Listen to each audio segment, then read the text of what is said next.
Hello, good evening, and welcome to Monday Night Moods. I'm a bit sniffly because I have allergies and it's allergy season, so I apologise if I sound a bit sniffly and hoarse. Sorry, bad joke. But yeah, welcome back. Um, because of allergies, I'm tired and I'm a bit bleh. So this should be a very boring intro. We are reading Paradise Lost by John Milton, a poem in 10 books, as you know. And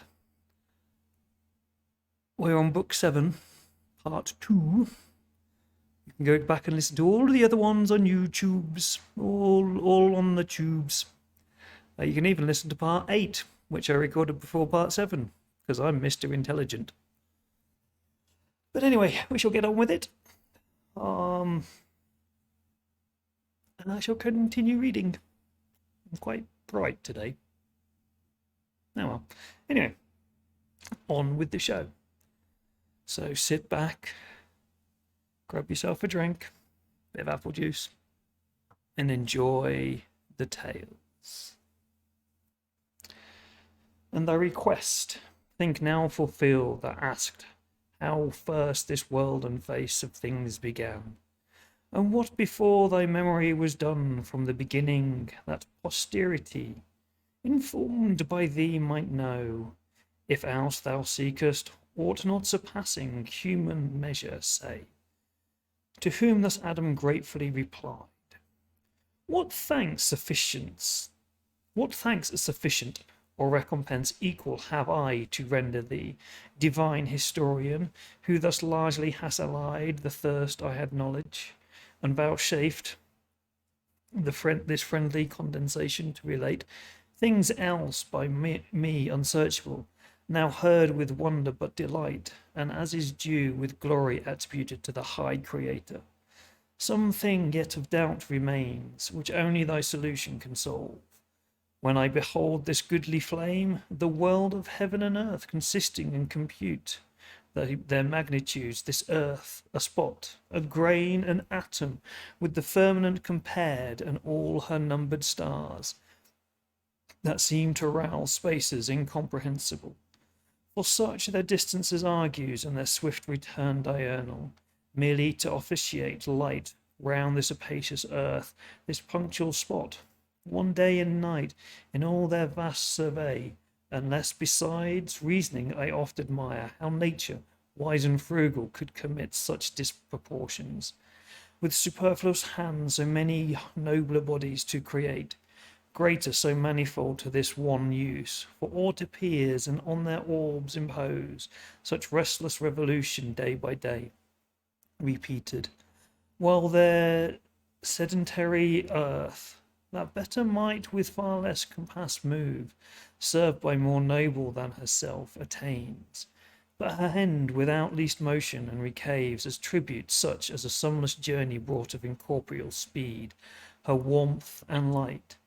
Speed to describe whose swiftness number fails, so spake our sire, and by his countenance seemed, entering on studious thoughts abstruse, with Eve perceiving what she sat retired in sight, with loneliness majestic from her seat, and grace that one who saw to wish her stay, rose, and went forth among her fruits and flowers, to visit how they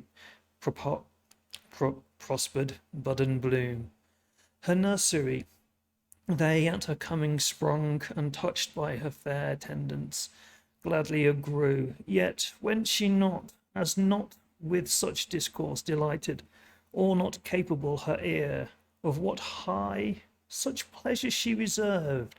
Adam relenting, sole auditress, her husband the relator, she preferred before the angel, and of him to ask chose rather he she knew would intermix grateful digressions and solve high dispute with conjugal caress. From his lip not words alone pleased, on when meet now such pairs in love and mutual honour joined. With goddess-like demeanour forth she went, not unattended, For on her as queen a pomp of winning graces waited still, and from about her shot darts of desire into all eyes to wish her still in sight.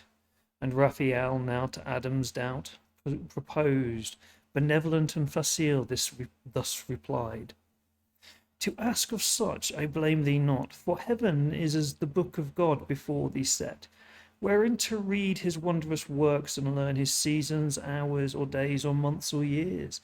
This to attain whether heaven move or earth imports not, if thou reckon right the rest from man or angel. The great architect did wisely to conceal, and not divulge his secrets to be scanned by them who ought rather admire, or if they list to try conjecture.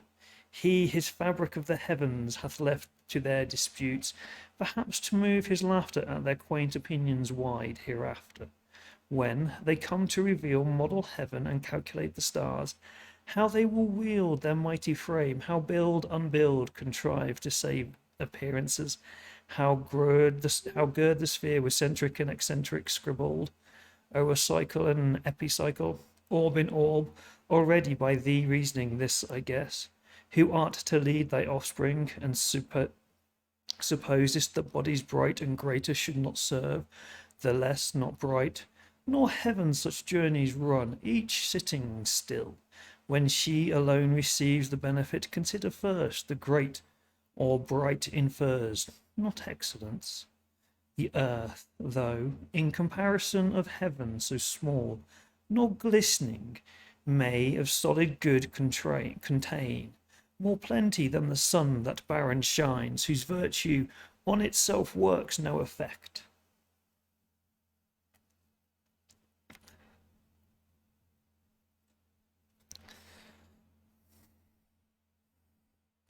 But in the fruitful earth there first received his beams unactive, else their vigour find. Yet not to earth are these bright luminaries officious, but to thee earth's habitat, and for the heaven's wide circuit let it speak the Maker's high magnificence, who built so spacious, and his line stretched out so far, that man may know he dwells not in his own, an edifice too large for him to fill, lodged in a small partition, and the rest ordained for uses to his Lord best known. The swiftness of those circles attribute, though numberless, to his omnipotence, that to corporeal substance could aid. Speed almost spiritual, me thou thinkest not slow, who since the morning hour set out from heaven, where God resides, and ere mixed day arrived in Eden, distance inexpressible. By numbers what have name, but this I urge, admitting motion in the heavens to shew invalid that which there to doubt it moved. Not that I so affirm, though so it seem to thee who hast thy dwelling here on earth, God to remove his ways from human sense, placed heaven from earth so far, that earthly sight, if it presume, might err in things too high, and no advantage gain. What if the sun be centre to the world, and other stars by his attractive virtue, and their own incited dance about him various rounds, their wandering course now high, now low, then hid, progressive, retrograde, or standing still. In sixth thou seest, and what in seventh to these, the planet earth, so steadfast thou she seem? Insensibly three different motions move, which else to several spheres thou must ascribe, moved contrain with thwart obliquities. So save the sun his labour, and that swift nocturnal and diurnal romp, supposed invisible else above all stars, the wheel of day and night, which needs not thy belief in earth, industrious, or herself fetch day, travelling east with her part averse, from the sun's beam meet night, here other part still luminous by his ray. What if that light sent from her through the wide conspicuous air to the terrestrial moon be as a star, enlightening her by day, as she by night this earth reciprocal, If land be there, fields and inhabitants, her spots thou seest, as clouds and clouds may rain, and rain produce fruit in her softened soil, for some to eat allotted there, and other suns perhaps with their attendant moons thou wilt descry, communicating male and female light. Which two great sexes animate the world, stored in each orb perhaps, with some that live. For such vast room in nature unpossessed by living soul, desert and desolate, only to shine, yet scarce to contribute each orb a glimpse of light, conveyed so far down to this habitable, which returns light back to them, is obvious to dispute. But whether thus these things, or whether not, whether the sun predominant in heaven rise on the earth, or earth rise on the sun, he from the earth his fast flaming road began, or she from west her silent course advance, with inoffensive pace that spinning sleeps on her soft axle, while she paces even, and bear thee soft with the soothing air along. Solicit not thy thoughts that with matters hid, leave them to God above, him serve and fear of other creatures, as him pleases best. Wherever placed, let him dispose. Joy thou in what he gives to thee, this paradise and thy fair Eve. Heaven is for thee too high to know what passes there, be lowly wise. Think only what concerns thee and thy being. Dream not of other worlds, what creatures there live, in what state, condition, or degree. Contend that thus far hath revealed, not of earth only, but of highest heaven, to whom thus Adam, cleared of doubt, replied: How fully hast thou satisfied me, pure intelligence of heaven, angel serene, and freed from intricacies, taught to live the easiest way, not with perplexing thoughts to interrupt the sweet of life, from which God hath bid dwell far off all anxious cares, and not molest us unless we ourselves seek them wandering thoughts and notions vain, but apt the mind or fancy is to rove unchecked, and of her roving is no end.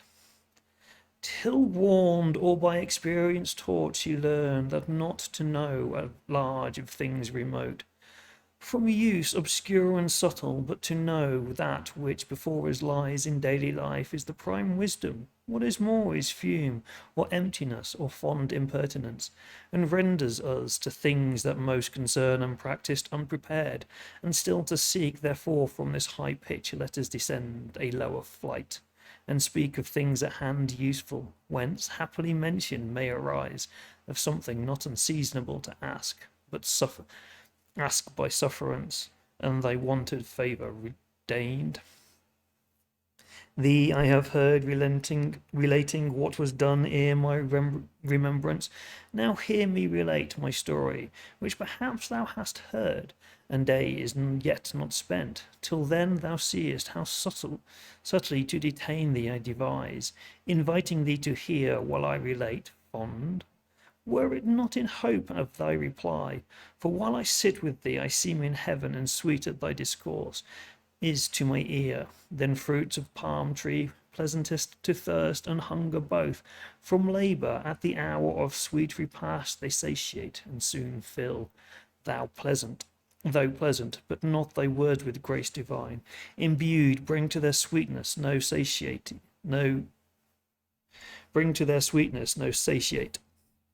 To whom thus Raphael answered heavenly meek: No, are thy lips ungraceful, sire of men, nor tongue ineloquent, for God on thee abundantly his gifts have also poured, inward and outward both.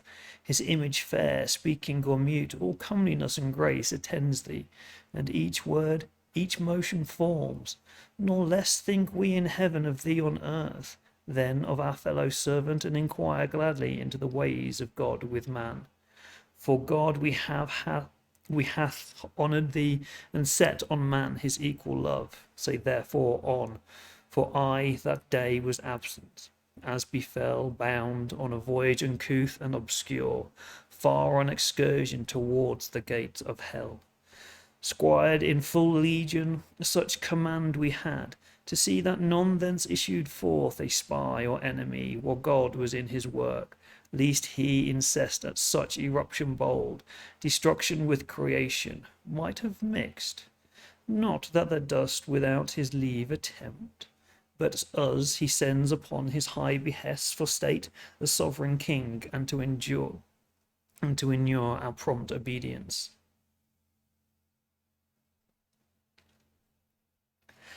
Fast we found and fast shut the dismal gates and barricaded strong, but long ere our approaching heard within noise, other than the sound of dance or song, torment and loud lament of furious rage, glad we returned up to the coasts of light.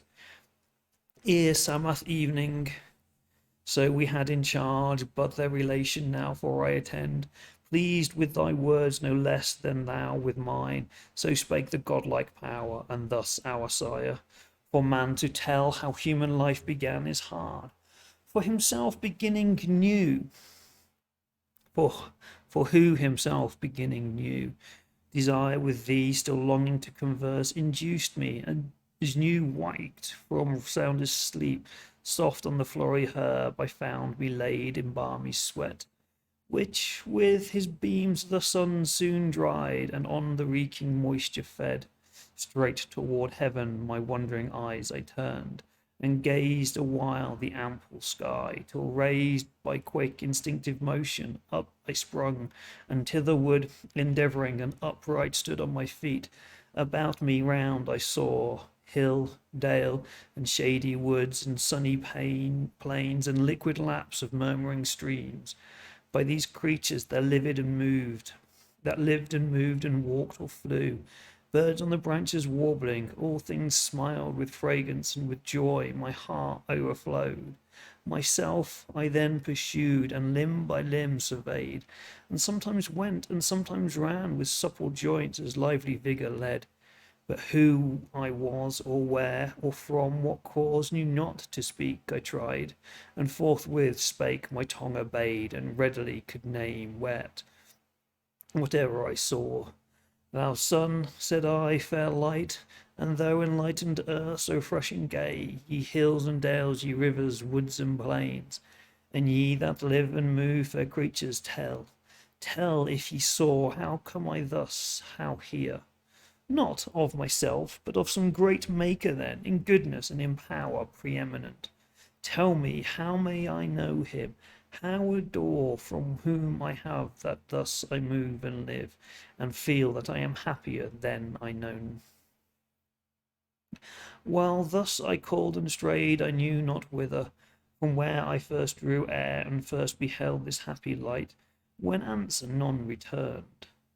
On a green shady bank profuse of flowers pensive I sat me down.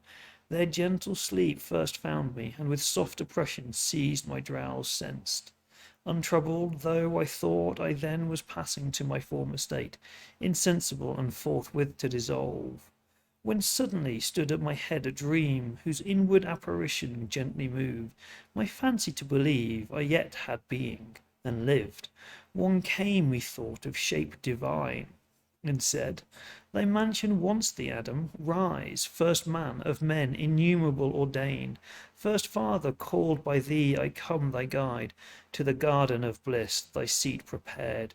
So saying, by the hand he took me raised, and over fields and waters, as in air smooth sliding, without step, last led me up a woody mountain, whose high top was plain, a circuit wide enclosed, and goodliest trees planted, with walks and bowers that what I saw of earth before scarce pleasant seemed, each tree loaden with fruit that hung to the eye tempting, stirred in me sudden appetite to pluck and eat, whereat I walked and found before mine eyes all real as the dream had lively shadowed. Here had now begun my wandering. Had not he who was my guide up hither from among the trees appeared, presence divine? Rejoicing, but with an awe in adoration, at his feet I fell. Submiss, he reared me, and whom thou soughtest, I am. Said mildly, author of all this thou seest above, or around, about thee, or beneath, this paradise I give thee, count it thine, to keep and to till and keep, and of the fruit to eat, of every tree that in the garden grows, eat freely with glad heart, fear here no death, but of the tree whose operation brings knowledge of good and ill, which I have set the pledge of thy obedience and thy faith amid the garden by the tree of life. Remember what I warned. Shun to taste, and shun the bitter consequence. For know, the day thou eatest thereof, my sole command transgressed, inevitably thou shalt die. From that day, mortal, and this happy state shalt lose, expelled from hence into a world of woe and sorrow. Sternly he pronounced the rigid interdiction, which resounds yet dreadful in mine ear, though in mine choice not to incur, but soon his clear aspect returned, and gracious purpose thus renewed. Not only these fair bounds, but all of the earth to thee and to thy race I give, as lords possess it, and all things that therein live, or live in sea or air, beast, fish, or fowl.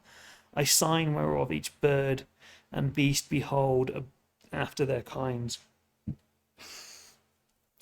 I bring them to receive from thee their names, and pay thee fealty. With low subjection understand the same of fish within their watery residence. Not hither summoned, since they cannot change their element to draw the thinner air. As thus he spake, each bird and beast beheld, approaching two and two. Those cowering low with blandishment, each bird stooped on his wing. I named them as they passed, and understood their nature. With such knowledge God endued my sudden apprehension. But in these I found not what methought I wanted still, and to the heavenly vision thus presumed. O by what nature? For thou above all these, above mankind, or aught then mankind higher, surpassed far my naming. How may I adore thee, author of this universe, and all this good to man, for whose well-being so amply and with hands so liberal thou hast provided all things? But with me I see not who partakes. In solitude what happiness? Who can enjoy alone, or all enjoying, what contentment find? Thus I, presumptuous, and the vision bright, as with the smile more brightened, thus replied. What callest thou solitude? Is not the earth with various living creatures, and the air replenished, and all these at thy command to come and play before thee? Knowest thou not their language and their ways? They also know, and reason not contemptibly. With these find pastime and bear rule. Thy realm is large, so spake the universal Lord, and seemed so ordering. I with leave of speech implored, and humble depreciation thus replied. Let not my words offend thee, heavenly power, my maker. Be propitious while I speak. Hast thou not made me here thy substitute, and these inferior far beneath me set? Among equals, what society can sort, what harmony or true delight, which must be mutual, in proportion due, given and received, but in disparity, the one intense, the other still remiss, cannot well suit with other, but soon prove tedious alike of fellowship I speak. Such as I seek, fit to participate, all rational delight, wherein the brute cannot be human consort, they rejoice each with their kind, lion with lioness. So fitly them in pairs thou hast combined, much less can bird with beast, or fish with fowl, so well converse, nor with the ox the ape. Worse then can man with beast, and least of all, whereto thy Almighty answered, not displeased. A nice and subtle happiness, I see, thou to thyself possessed, in the choice of thy associates, Adam, and wilt taste no pleasure, though in pleasure solitary? What thinkest thou then of me, and this my state? Seem I to thee sufficient possessed of happiness, or not? who am alone from all eternity, from none I know second to me or like, equal much less. How have I then with whom to hold converse, save with the creatures which I made, and those to me inferior, infinite descendants, beneath what other creatures are to thee? He ceased. I lowly answered, to attain the highest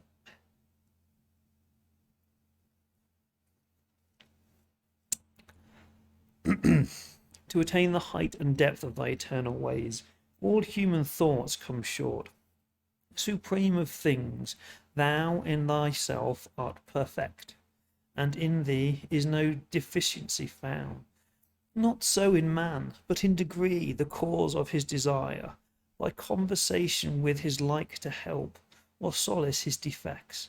No need that thou should propagate, already infinite, and through all numbers absolute, the one.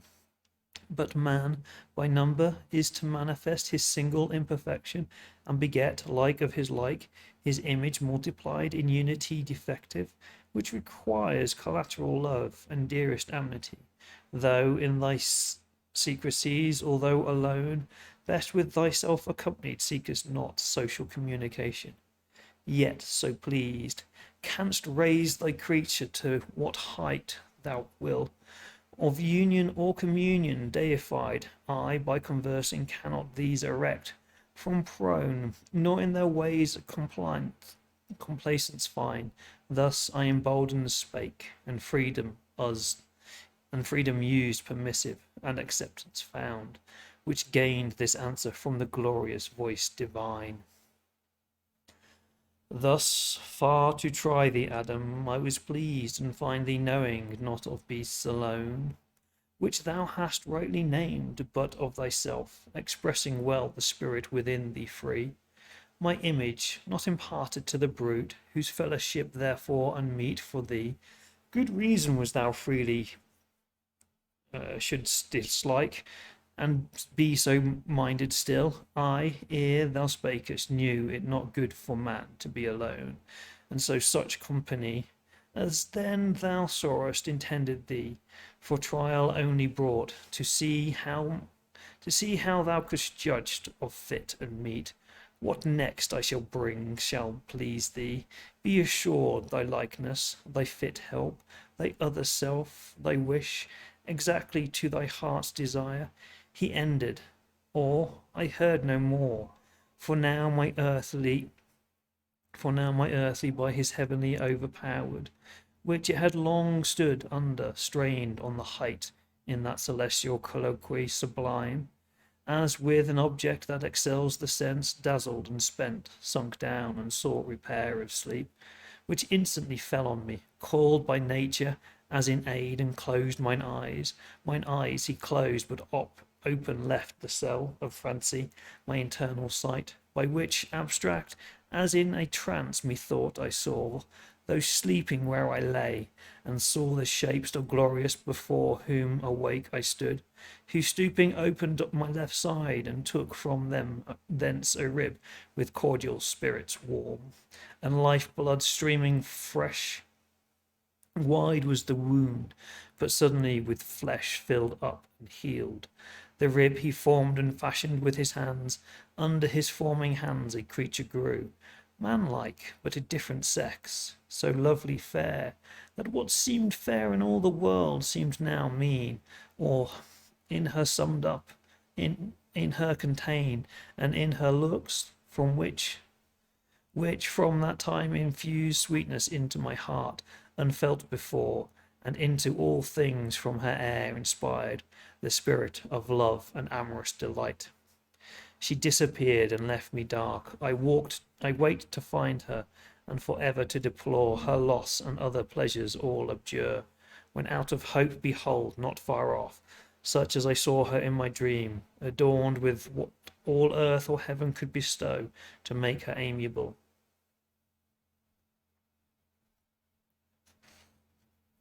On she came, led by her heavenly Maker, though unseen and guided by his voice.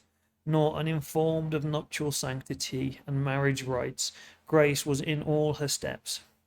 heaven in her eye, in every gesture dignity and love. I overjoyed could not forbear aloud. This turn hath made amends. Thou hast fulfilled thy words, Creator bounteous and benign, giver of all things fair, but fairest this, of all thy gifts for envious. I now see, bone of my bone, flesh of my flesh, myself before me.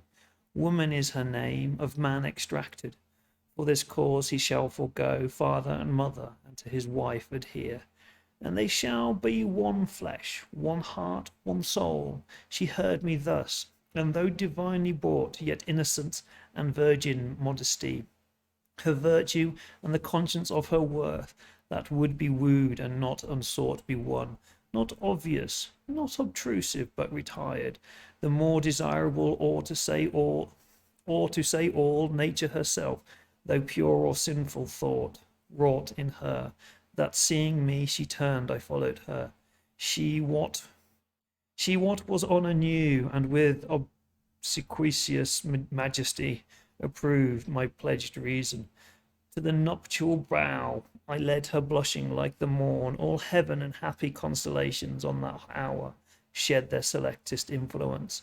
The earth gave sign of gratulation, and each hill joyous, the birds, fresh gales and gentle airs whispered it to the woods, and from their wings flung rose, flung odours, and from the spice shrub, disporting till the amorous bird of night sung spousal, and bid haste the evening star on his hilltop to light this bridal lamp. Thus I hold thee, all my state, and brought my story to the sum of earthly bliss, which I enjoy, and must confess to find in all things else delight indeed, but such as used or not works in the mind no change.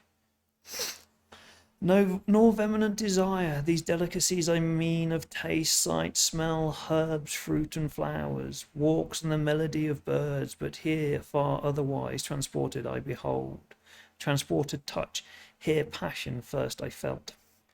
Emotion strange in all enjoyments else, superior and unmoved, here only weak, against the charm of beauty's powerful grace. Or nature failed in me, and left some part, not proof enough such object to sustain, or from my side subducting, took perhaps more than enough, at least on her bestowed too much of ornament, in outward shew, elaborate and inward less exact, for well I understood in the prime end of nature her the inferior in the mind and inward faculties, which most excel inward, also her resembling less, her image who made both and less expressing the character of the dominion given. Our other creatures, yet what I approach her loveliness, so absolute she seems, and in herself complete, so well to know her own, that what she wills to do or say seems wisest, virtuousest, discreetest, best. All higher knowledge in her present falls degraded, wisdom in discourse with her loses discountenance, and like folly shews authority and reason on her weight, as one intended first, not after made occasionally, and to consummate all greatness of man, of mind and nobleness their seat, build in her loveliest, and create an awe about her as guard angelic placed. To whom the angel with contracted brow accused not nature, she hath done her part. Do thou but thine, and be not diffident of wisdom. She deserts thee not, if thou dismiss her not, when most thou needest her nigh, by attributing overmuch to things less excellent as thou thyself perceivest. For what admirest thou? What transports thee so? An outside fair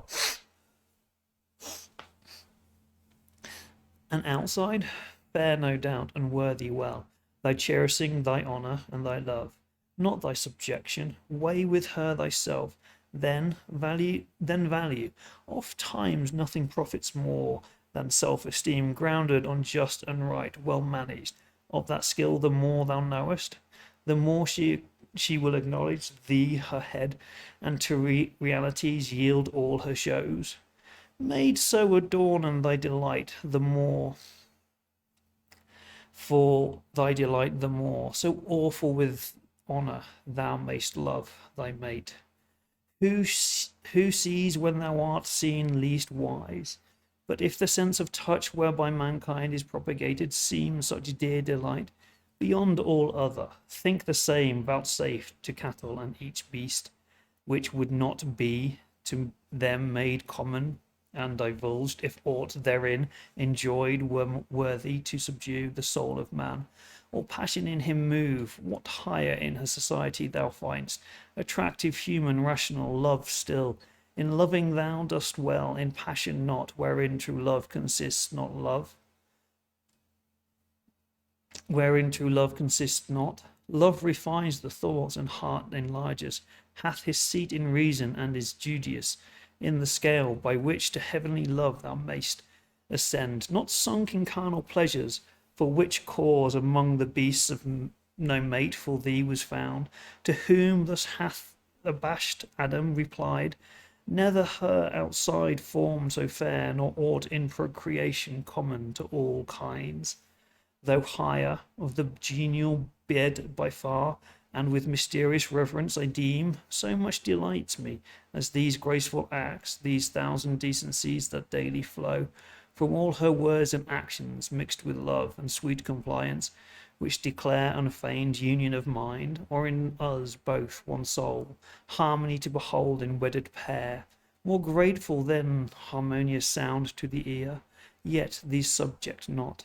I to thee disclose what inward thence I feel, not therefore foiled, who meet with various objects, from whence the sense variously representing, yet still free, approve the best and follow what I approve. To love thou blamest me not, for thou sayest leads up to heaven, is both the way and guide. Bear with me then, if lawful what I ask. Love not the heavenly spirits, and how their love express they? By looks only, or do they mix irradiance, virtual or immediate touch? To whom the angel with a smile that glowed celestial rosy red, love's proper hue, answered, let it suffice thee that thou knowest us happy, and without love no happiness. Whatever pure thou in body enjoyest, and pure thou wert created, we enjoy in eminence, an obstacle find none of remembrance. Joint of limb, exclusive bars, easier than air with air is spirit's embrace. Total they mix, union of pure with pure desiring, nor restrained conveyance need as flesh to mix with flesh or soul with soul. But I can now no more. The parting sun beyond the earth's green cape and verdant isles Hesperian sets my signal to depart. Be strong, live happy and love, but first of all him whom to love is to obey, and keep his command great. Take heed lest passion sway thy judgment to do aught which else free will would not admit. Thine and all thy sons, the weal or woe in thee is placed, beware. I in thy preserving shall rejoice, and all the blessed stand fast, to stand or fall, free in thine own arbitrament it lies, perfect within, no outward aid require, and all temptation to transgress repel. So saying, he arose, who Adam thus followed with benediction. Since to part, go heavenly guest, ethereal messenger, sent from whose sovereign goodness I adore. Gentle to me and affable hath been thy condescension, and shall be honoured ever. With grateful memory, thou to mankind be good and friendly still, and oft return. So parted they, the angel up to heaven from the thick shade, and Adam to his bower. The end of the 7th book of Paradise Lost. And there we go. I can feel my voice going, yay. Might be around next week, don't know whether I'm on holiday or not yet. But yeah, we shall return again soon. Book 9 of Paradise Lost. Probably going to be in 2 parts again, because again, it's quite long. So I'm going to sign off now because I'm getting sleepy and my voice is tired and I'm a tired little bunny. None of you watch this anyway. So find all the links and everything down in the show notes down below. You'll find the link to where I got this version of Paradise Lost from, all my socials. I'm posting on social medias, mostly my paintings, because I've started painting again. Yeah, anyway, go check it out. I shall see you all soon. Goodbye, my friend.